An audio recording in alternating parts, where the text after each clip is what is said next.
하나님께서 오늘 우리에게 주시는 말씀은 잠언서 22장 29절입니다. 우리 한 마음으로 함께 읽습니다. 시작. 내가 자기 일에 능숙한 사람을 보았느냐? 이러한 사람은 왕 앞에 설 것이요 천한 자 앞에 서지 아니하리라. 아멘. 하나님의 말씀입니다. 할렐루야. 하나님의 은혜와 축복이 여러분들의 마음과 삶에 가득하게 되시기를 주님의 이름으로 축원합니다. 사람은 누구나 지혜로운 인생을 살고 싶어 합니다. 지혜롭게 되고 지혜롭게 살아서 자신이 원하는 뜻과 계획을 이루기 원하는 욕구가 있죠. 인간이 가진 본능적인 성취 욕구는 목표를 세우고 그 뜻을 이루기 위해서 성실하게 실천해 나가는 인생의 동력이 됩니다. 반면에 또한 인간은 누구나 스스로의 나약함을 인정하는 마음이 있습니다. 뜻하고 계획한 대로 모든 것이 이루어지지 않는다는 사실을 인생이 교훈하고 있기 때문이에요.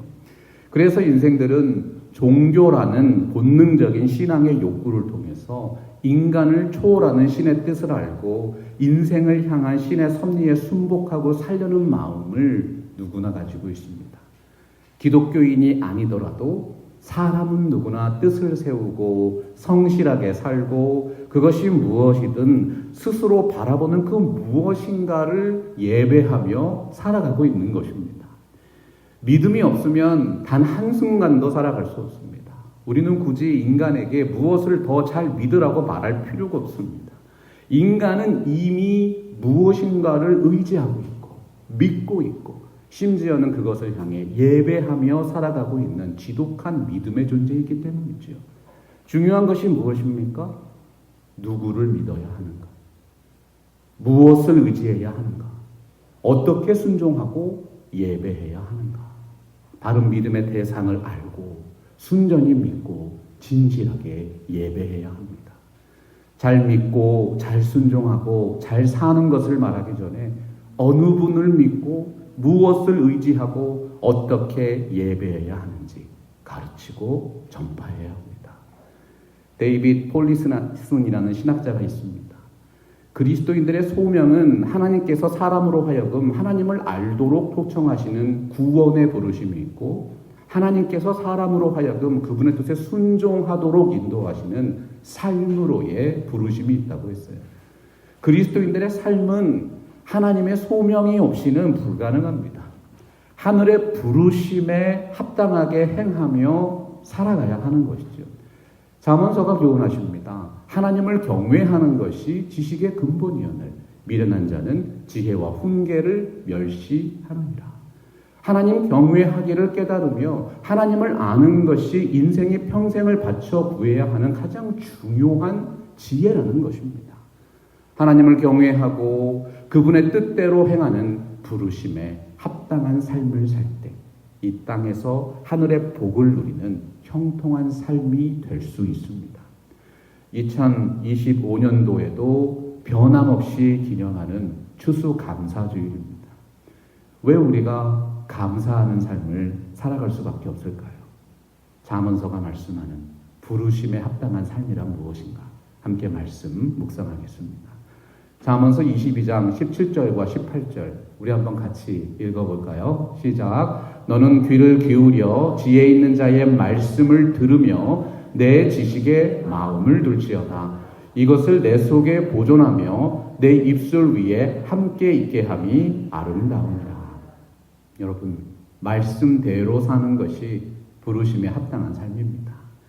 세상에는 수많은 똑똑한 사람들과 현자들이 있지만 그 무엇보다 하나님의 말씀에 귀를 기울이고 그 말씀을 마음에 품고 그것을 입술을 열어 가르치며 사는 삶이 가장 아름다운 인생이라는 것이죠.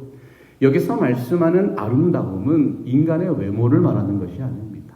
하나님의 아름다움입니다. 그 이름의 존귀한 영광을 뜻합니다. 사람의 지혜를 따라 사는 인생은 썩어 없어지는 육체와 외모를 그 복으로 누리지만 하나님의 말씀의 지혜에 따른 사람은 존귀하고 아름다운 하나님의 영광을 입게 된다. 어떤 젊은이가 금융인으로 크게 성공하고 싶어서 유명한 은행장을 찾아갔습니다. 지혜를 구합니다. 어떻게 하면 좋은 금융인이 될 수 있습니까? 은행장이 대답합니다. 돈을 잘 다루려면 늘 바르고 정확하게 판단해서 움직여야 합니다. 올바른 결정을 내리는 능력이 가장 중요합니다. 그러니까 그 젊은이가 되물었어요. 어떻게 하면 바른 결정을 내리는 법을 배울 수 있을까요? 존경받는 은행장이 이렇게 대답합니다. 잘못된 결정을 내리고 실천해보면 그 결과가 무엇인지 금방 깨닫게 됩니다. 사랑하고 존경하는 성도 여러분, 세상이 주는 지혜는 인간의 경험에서 나오는 시행착오를 복잡하게 정리한 것입니다. 인간의 역사상에 존재하는 모든 사람의 지혜와 지식을 한마디로 정리하면 만약에라는 단어입니다. 인생의 지혜는 어떤 상황을 염두에 두고 만들어집니다. 상황에 따라 변하는 지혜와 지식이라는 것이죠. 푸른 마르고 꽃은 지드나 우리 하나님의 말씀은 영원히 서리라. 세상이 주는 지혜와 지식은 썩어 없어지는 인간의 육신처럼 변하고 상하고 사라져갑니다. 하지만 그리스도인이 추구하는 삶의 지혜는 예수 그리스도입니다. 영원토록 변하지 않는 그 이름, 예수 그리스도를 믿는 믿음과 예배자의 삶이 인생이 누리는 가장 아름다운 행복이라는 사실을 체험하며 살아가야 한다는 것이지요. 그분이 진정한 그리스도인입니다. 인간 스스로가 위대하신 하나님의 피조물이라는 사실을 겸손하게 인정하지 않고 인간의 지혜와 경험만을 추구하고 살아가면 헛된 일에 바쁜 실패하는 인생길로 나아가게 됩니다. 오늘 말씀 19절 보세요. 내가 내게 여호와를 의뢰하게 하여 이것을 오늘 특별히 내게 알게 하였다. 사람이 추구하는 지혜와 지식이 비로소 값어치가 있어지는 결정적인 전환점이 있습니다. 그 지혜와 지식이 하나님을 예배하도록 인도하는가에 달려있는가에 있다는 것이죠. 여러분의 삶 속에서 그것이 아무리 작고 하찮은 지혜와 지식이라도 하나님을 의지하고 예배하도록 하면 그 지혜와 지식은 인생에게 가장 값진 교훈이 되고 영향력 있는 말씀이 됩니다. 반면에 아무리 많은 지식을 갖고 똑똑한 사람이라 할지라도 그 마음이 교만해서 하나님을 경외하지 않으면 어리석은 인생이라는 것이죠. 때론 신앙 때문에 세상에서 혼란을 당하고 지극히 작고 미약한 일을 하며 사는 것처럼 느껴져도 하나님이 누구신지 바로 알고 진정으로 예배하는 사람이 더욱 아름답고 복된 인생이라는 진리를 확신해야 하는 것입니다. 내가 모략과 지식의 아름다운 것을 너를 위해 기록하여 내가 진리의 확실한 말씀을 깨닫게 하며 또 너를 보내는 자에게 진리의 말씀으로 화답하게 하려 함이 아니냐. 하나님께서 우리에게 하나님의 말씀 성경을 주신 이유가 여기에 있습니다. 하나님의 뜻을 바로 알고 믿고 순종하게 하기 위함입니다. 인생의 행복은 하나님의 말씀을 따라 살아가는 신앙의 길이 있습니다. 말씀을 알면 알수록 하나님을 더욱 두려워하며 예배하게 되고 그분을 향한 더욱 큰 사랑을 품게 됩니다. 그 삶을 부르심에 합당한 삶이라고 표현했어요. 그리스도인의 삶의 모습이죠. 사랑하는 성도 여러분, 2025년 한 해를 돌이켜보세요. 우리가 살아온 인생길이 온통 나의 결정과 나의 뜻대로 이루어졌습니까? 우리가 보내고 있는 이 시간도 사실은 나의 것이 아닙니다. 우리를 이 땅에서 살아가도록 보내신 분이 있다는 것이죠. 우리가 왜 감사해야 할까요? 무슨 이유로 우리 마음의 감격과 감사와 눈물의 영성이 가득 차게 되는 것입니까? 나를 이 땅에 보내신 하나님의 은혜에 대한 감격과 감사입니다. 인생이란 무엇인가? 인간들이 수천 년을 고민해온 매우 철학적이면서도 현실적인 질문입니다. 그러나 세상 철학과 인생의 경험을 통해서는 진정한 삶의 의미와 목적이 발견될 수 없습니다. 마치 어떤 사람이 시간 속에서 살아가면서 시간이 무엇인가 초월적인 질문을 던지는 것과 똑같습니다. 인생의 문제에 대한 해답은 인간 스스로에게 있는 것이 아니라 인간을 만들고 이 땅에 살도록 해주신 창조주 하나님께 있습니다. 인생이 무엇인가? 그리스도인의 인생은 오직 나를 보내신 그 창조주 하나님께 감사와 경배로 화답하는 삶을 살아가는 것이지요. 성경은 이 중요한 깨달음이 소명의식이라고 말씀합니다. 사명자의 삶이라고 말씀합니다. 보냄받은 자의 삶으로, 파송받은 자의 삶으로 나아가실 때 비로소 모든 것이 의미 있어지고 아름다워집니다. 이 귀한 삶의 아름다움이 단지 교회에 나와서 예배 드릴 때만 나타나는 것이 아닙니다. 여러분의 가정의 그 삶이 이루어집니다. 여러분의 일터 속에서 이 아름다움이 드러납니다. 여러분의 모든 인생길을 통해서 여러분을 만드시고 부르시고 파송하신 하나님의 그 귀한 뜻을 이루며 살아가실 수 있습니다. 사랑하는 팜스프링스 개혁장로교회 성도 여러분, 우리 스스로가 인생의 주인이 아니라 우리를 이 땅에 보내신 하나님이 우리들의 주인이십니다. 보라, 내가 너희를 보냄이 양을 이리 가운데 보냄과 같도다. 그러므로 너희는 뱀같이 지혜롭고 비둘기같이 순결하라. 오늘도 우리를 가장 가치 있고 보람 있는 삶으로 부르시는 하나님의 말씀과 함께 뱀같이 지혜롭고 비둘기처럼 순결한 인생길로 나아가게 되시기를 주의 이름으로 축복합니다. 말씀대로 사는 것이 부르심에 합당한 삶입니다. 둘째로 사람답게 사는 것이 부르심에 합당한 삶입니다. 어떤 젊은이가 한 여인을 정말 사랑하게 되었습니다. 계속 만나달라고 애원을 하는데 마침내 한 공원에서 그녀가 만나주겠다고 연락이 왔습니다. 이게 꿈인가 생시인가? 너무나도 기쁘고 행복한 그 청년은 공원에서 그녀를 만났습니다. 자신이 그동안 그녀를 위해서 기록해둔 수십 통의 연애 편지를 하나하나 그녀 앞에서 읽기 시작합니다. 간절한 마음으로 편지를 읽는 그 청년과는 달리 그녀는 자꾸 지루함이 느껴졌습니다. 이거 언제나 끝나는 것인가? 마침내 기다림에 지친 그녀가 화난 음성으로 말합니다. 이제 제발 부탁인데 설명을 좀 그만하세요. 당신이 그렇게 사랑한다고 하는 내가 바로 여기에 있는데 맨날 내 앞에서 내가 그립다고 설명만 하고 살 것입니까? 여러분, 하나님을 저 멀리 계신 분으로 버려두고 교회에서 종교 생활이나 하는 거짓 신자로 살아가면 안 됩니다. 우리의 창조주 하나님이 우리와 언제나 함께하고 계십니다. 하나님과 교제하십시오. 하나님과 대화하십시오. 감사하십시오. 고백하십시오. 기도하고 찬양하고 순종하십시오. 우리의 마음이 하나님을 가까이 하면 이미 우리와 함께하고 계시는 하나님과 동행할 수 있습니다. 인간관계도 마찬가지 아니겠어요? 왜 이미 가까이 와 있는 사람을 저 멀리 있는 여러분의 마음속에 있는 이상형과 비교하면서 평가하고 계신 것입니까? 참으로 어리석고 미련한 삶의 방식이죠. 돼지의 눈에는 먹을 것만 보이고 바보의 눈에는 바른 말과 지혜로운 말이 골치 아픈 잔소리일 뿐입니다. 여러분이 그토록 만나고 싶어 했던 귀한 부부의 인연을 맺어주셨습니다. 부모님과 자녀의 관계를 맺어주셨습니다.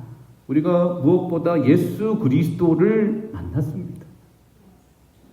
참으로 감사한 일이죠. 감사할 수밖에 없습니다. 어떤 부부가 고단한 하루 일과를 뒤로하고 잠자리에 들었습니다. 너무 피곤하다 보니까 불 끄는 것을 잊어버렸습니다. 서로 말도 안 하고 계속 미루다가 참다 못한 아내가 말합니다. 여보, 이제 좀 불 좀 꺼야 될 것 같지 않아요? 그러니까 남편이 대답했어요. 난 너무 피곤해서 너처럼 말할 기운도 없어. 아무리 가까운 사람, 부부 사이라도 인생이 피곤하고 지치면 입을 열기도 힘들 때가 있습니다. 고난한 이민의 삶에는 마음에 힘을 주고 마음을 새롭게 하는 진정성 있는 언어가 필요합니다. 언어의 진정성은 상대방을 향한 진실한 사랑과 배려에서 나오는 것이죠. 오늘 말씀 22절과 23절 보면 약한 자를 그가 약하다고 탈취하지 말며 곤고한 자를 성문에서 압제하지 말라. 대저 여호와께서 신원하여 주시고 또 그를 노력하는 자의 생명을 빼앗으시리라. 이렇게 말씀했습니다. 가장 힘있고 보잘것없는 사람들이라고 폄하하는 세상 것들이 있습니다.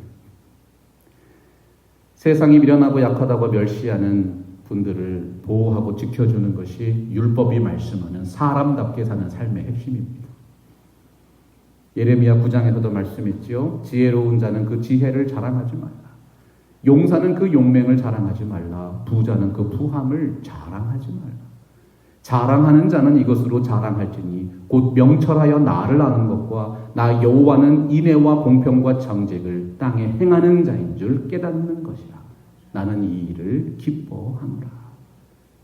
지혜가 없는 자를 무시하지 말고 힘이 없는 자를 멸시하지 말고 가난한 자에게 말로만 그냥 가라고 하지 말고 하나님의 공의와 사랑을 실천하는 삶을 살 때 비로소 하나님이 기뻐하시는 사람다운 인생이 됩니다.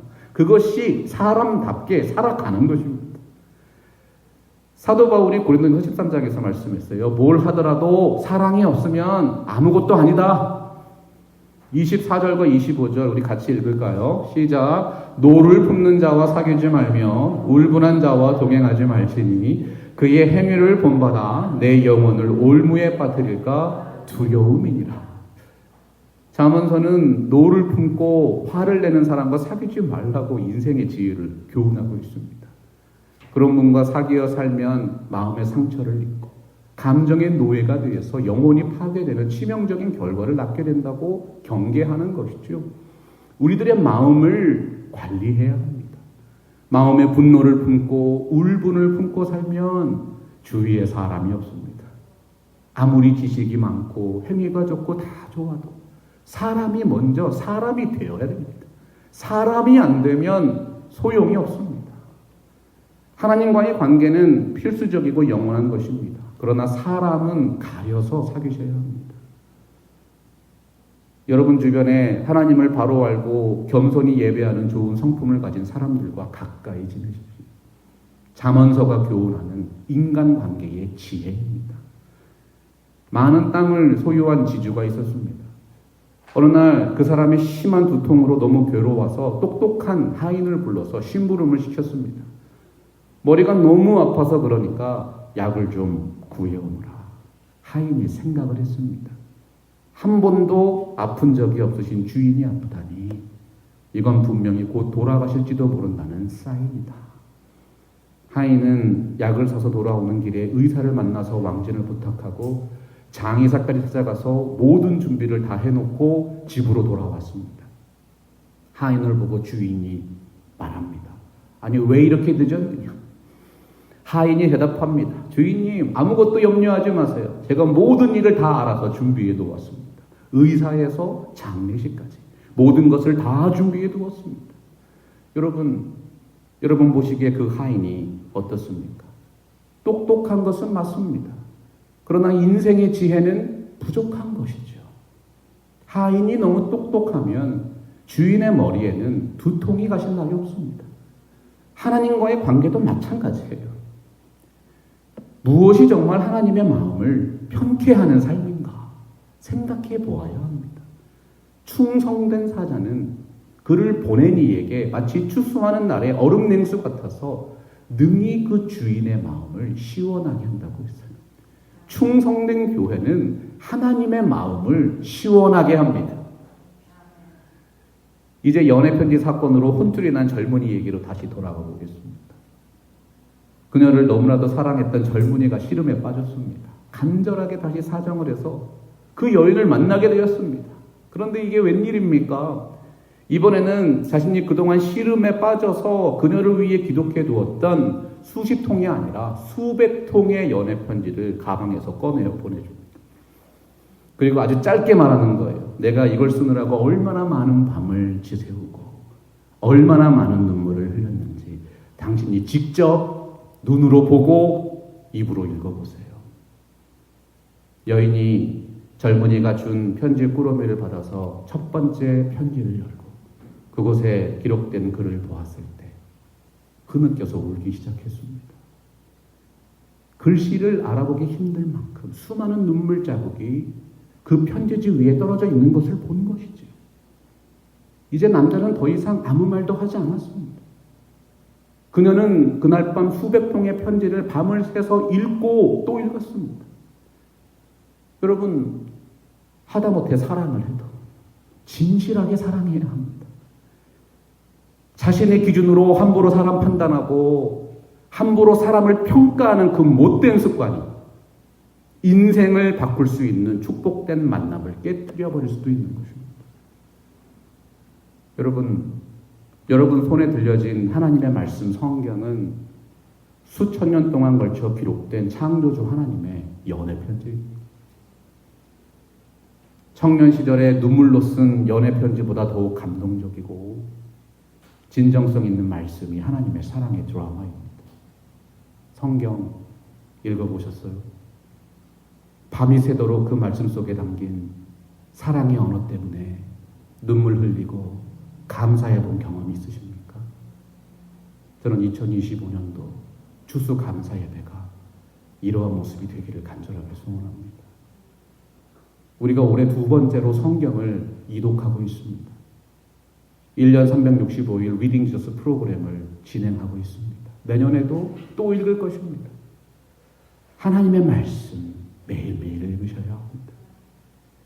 1년 365일 매일 성경을 읽고 신학 박사학위 받고 성경을 가르치며 살아도 예수 그리스도의 핏물로 기록된 가장 고귀하고 진실한 사랑의 언어를 체험하지 못했다면 배설물과 같은 것입니다. 2025년이 한 달밖에 남지 않았습니다. 내년에도 변함없이 우리는 그 사랑의 편지를 리딩 지저스 제3독을 진행할 것입니다. 혹시 올해 못 읽으셨어요? 여러분, 그 편지 속에서 예수님 새롭게 만나십시오. 매년 추수감사 예배가 달라질 것입니다. 읽으면 읽을수록 감사와 감격이 넘치고 순종하면 순종할수록 풍성한 마음과 행복이 넘쳐납니다. 하나님의 사랑은 아무리 열심히 설명을 해도 깨닫게 하기 어렵습니다. 진정한 진리와 사랑은 하나님을 진정으로 체험할 때 비로소 알게 됩니다. 이스라엘아 들으라. 우리 하나님 여호와는 오직 유일한 여호와시니 너는 마음을 다하고 뜻을 다하고 힘을 다하여 내 하나님 여호와를 사랑하라. 하나님의 사랑과 진리를 마음껏 누리며 감사하며 사는 것. 사람답게 살아가는 부르심에 합당한 삶입니다. 한 남자가 기차를 타려고 차표를 탔습니다. 그런데 이 사람이 천천히 가는 완행열차표를 끊어놓고 빨리 가는 급행열차를 탄 것입니다. 기차가 출발하고 차장이 표검사를 하다가 표가 잘못된 것을 보고 말합니다. 손님, 이 표로는 완행열차만 탈 수 있습니다. 급행열차를 타시려면 추가 요금을 내셔야 합니다. 그러니까 이 남자가 아무 상관이 없다는 듯이 태연하게 말합니다. 저는 시간이 많습니다. 괜찮으니까 기차 보고 천천히 가라고 하세요. 기차가 빨리 가는 것은 기차의 사정이지 내 사정이 아닙니다. 기차가 빨리 가면 빨리 가는 것이고 늦게 가면 늦게 가는 것입니다. 여러분, 그 남자의 생각과 행동이 우리의 사회 속에서 정당한 모습으로 인정받겠어요? 하나님의 주권과 섭리를 인정하는 삶은 그저 기차에 몸을 맡긴 사람처럼 될 타면 되라지 무책임하게 방관하는 인생이 아니라는 것이지요. 하나님께 주신 이 하루를 정말 소중히 여겨야 합니다. 그 삶 속에서 하나님의 뜻을 구하고 은사와 부르심에 합당한 삶으로 헌신해야 합니다. 오늘 말씀 29절이 강조합니다. 내가 자기 사업에 근실한 사람을 보았느냐. 이러한 사람은 왕 앞에 설 것이요 천한 자 앞에 서지 아니하리라. 근실하다는 말, 신속하면서도 숙련된 일꾼이라는 의미입니다. 사랑하는 직분자 여러분, 숙련된 하나님의 일꾼 되셔야 합니다. 여러분에게 일을 맡기셨습니다. 이 교회를 여러분에게 맡기셨습니다. 주인의 마음을 편케 하십시오. 그 마음에 합당한 삶을 사는 충성된 청직이 되셔서 하늘의 복과 땅의 복을 온전히 누리시는 지혜로운 인생길 되시기를 바랍니다. 그리스도인은 우리에게 재능과 은사를 주신 분이 하나님이신 줄 알고 그 재능을 소중히 여겨서 부지런히 연마해야 합니다. 하나님 허락하신 재능과 은사를 소중히 여기고 주신 만큼 성실하게 남기는 삶을 살아야 한다는 것이죠. 어떤 사람이 하나님 앞에 가서 자신의 신앙을 자랑했습니다. 주님, 저는 주님께 주신 그 귀한 달란트를 단 한 푼도 쓰지 않고 늘 돈을 멀리하면서 여기까지 왔습니다. 하나님께서 어떻게 말씀하셨을까요? 그래, 내가 너에게 준 달란트를 내 주머니 속에 평생 집어넣고 살았구나. 그 주머니 속에 묻은 그 달란트처럼 내 믿음도 단 한 푼도 자라지 않고 함께 묻혀 있었다.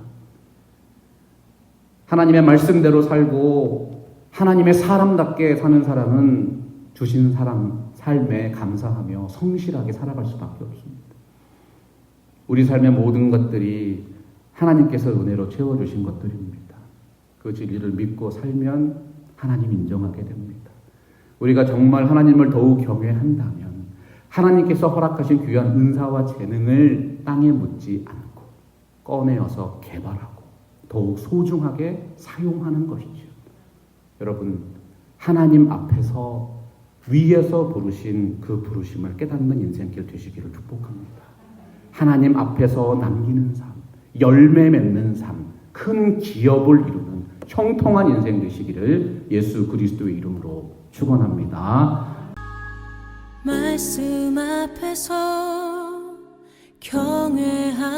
경외함으로 주께 홀로 섭니다. 생명의 말씀 읽고 순종해 주를 예배합니다.